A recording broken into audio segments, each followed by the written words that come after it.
this is our homemade hot glue gun station. Got a handy little holder. Got those guys in there. And a temperature control. Now they sell stuff like this, probably pretty expensive. This is a speed control for a ceiling fan. So, I mean, you can go ahead and just plug your gun in, but it's going to take you about 5 minutes to get it hot enough. So you have a tendency to want to leave it in all night if you're going to be gluing. Well, the problem with that is you can think of this glue gun as a light bulb, meaning eventually it's going to burn out. So, if you're using one of these, you can keep it on low until you're ready to actually glue. Crank that sucker up and within seconds it's at full temperature ready to go. Now the problem with that was I had left it on a couple times, so I decided I needed to cut in an idiot light, remind me that it was on. Initially I had a couple of these. It's a power unit for an electric frying pan. You plug it in, it's got the temperature gauge and a little light.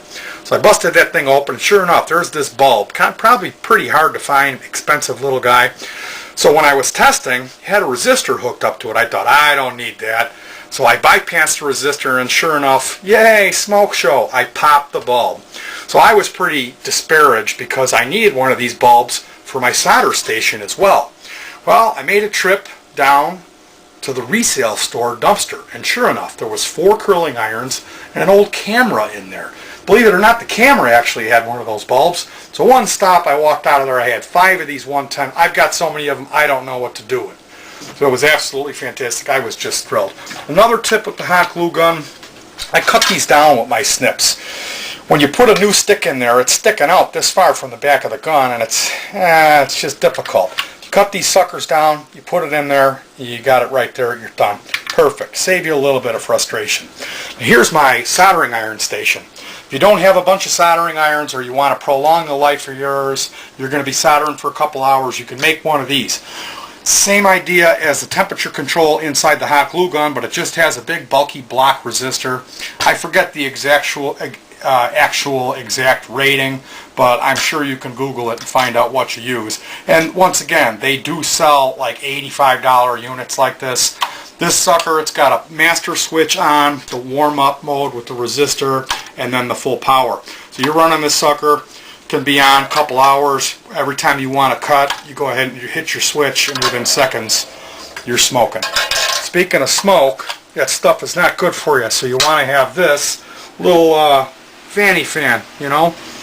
Helps if you have some chili before you start the project too. These things are nice. Put this together with some scrap. You know what? I have built these. This one actually I garbage picked and rebuilt it. I love those rubber feet. They're so sexy. So moving on, you know, most people I've read on the internet quite a bit, oh, I'm not handy with a soldering iron, and I'll admit I had a lot to learn, and it took me many years of messing around with it before I improved my technique. Now you'll see here I have a pretty decent array of different wattage irons. Obviously the higher the wattage, the hotter it gets. Now you're going to want to use the lower wattage iron if you're working on a small circuit board that has chips. If those chips get hot, if you put a little bit of heat through that board, the chip's going to fry. So that's where you want to use a tiny wire, tape it down in place perfectly, put some flux on it so it'll stick, and literally low wattage iron, get a ball of solder on there and just touch it on there. Just one little quick stroke, get that solder, it'll stick, and you're out of there. The larger irons, you know, different tips on them are for larger connections. This here, you know, I mean, you got like a 15 watt iron up to a 35, 45 watt in here. This is 100, 140. There's 2 modes on it. This one is 150, 230, so that's for much bigger, or if it's just wires. This sucker heats up in a minute. It's great for wire-to-wire soldering. Absolutely fantastic. I use the pens on the box for boards, for circuit boards more. Also, if you're going to be cutting some real big wires, just go ahead, twist them together, get your torch out, heat that up, drop your solder stick onto the connection. It'll melt all the way through. It'll save you a lot of time and frustration. Now, as you can see here, I have an assortment of different solders, and there's fluxes in here. This stuff has the flux inside of it, but we're not going to buy into that because we know how difficult it is to get solder to stick, especially if it's 2 different types of wire. Silver on one side, copper on the other. You're going to hit your iron on there. You're going to put the solder right on the iron where it's going to melt quick, and it's going to roll right off of the wire and burn your leg, and that is not cool. The problem is you didn't use any flux. This stuff here costs about $1.19 at Home Depot. It's plumber's flux. We strip the wires. We use this for a smaller gauge wire. It's a one-handed wire stripper for smaller wires. This is for larger gauges. Great tool. You don't necessarily need them. You can take your lighter, hit it on there, and just rip that sucker off, but you'll end up with a chunk out of here and some burns. Kind of the wrong way to do it. When you're done stripping the wire, you twist it together nice. Then you take both of the wires, lay them like this, twist them so they both braid evenly. What I do at that point is take the wire braid and bend it over flat. Then I apply a little bit of flux, apply the iron, and let that iron sit there till the metal gets hot enough. Take your solder and touch it onto the wire, not onto the iron.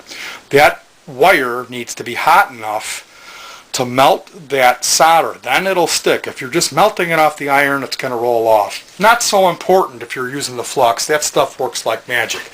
Now the problem with the flux is you need to take some alcohol or paint thinner. You spray that on there and then clean that flux off of there. Then I go ahead and apply some of this tiny amount of this bishop tape and wrap that around there. It's like gum. Real nasty stuff to get off, but if you put that on there, that gives you the ability to cut just a tiny, tiny piece of electrical tape. And what I do, I go ahead and trim off the section where my finger has touched so there isn't any oil on it at all. And then I'll go ahead and wrap this sucker around there 1.5 times. You don't need a real lot of tape if you use the bishop tape. So it's a little more involved process, but this stuff it'll never come apart, it'll never break, it sticks, very efficient. Some of the other things you might want to need if you're monkeying around is alligator clips with some wire. If you do have a problem, these testers come in handy. A lot of settings, looks confusing. There's really only 3 settings you're going to have to worry about. I got it set on DC. Here we got, tells you it's 8 volts. If you switch them up, this little minus sign pops up here. That tells you the polarity, so you know which is which, negative and positive. That gives you your polarity test. Now, here we have a continuity test. Hit them together, you get music. So this is how you can trace stuff.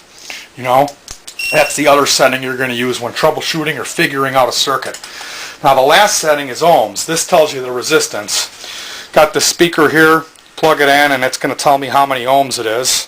You can see here, it's 5 ohms. You know, so you can do that to figure out the resistance in any circuit, any microphone, guitar pickup. That's about it. You know, there's an AC setting on here. If you got guts enough to be playing around with AC, you probably shouldn't be doing that, especially if you've been drinking. But like I said, basically that's about it. You know, multi-temperature box. Then you don't have to have so many soldering irons. You can use a higher 35 watt on the low setting, and that's going to equal to a 15 watt. This thing saves you a lot of time. It's got the handy holder. Make sure you're using your flux, but then you've got to clean it off. That's going to save you a lot of time and frustration. Tester is important. Really simple to figure out. 3 settings. So there you have it, folks. Tools.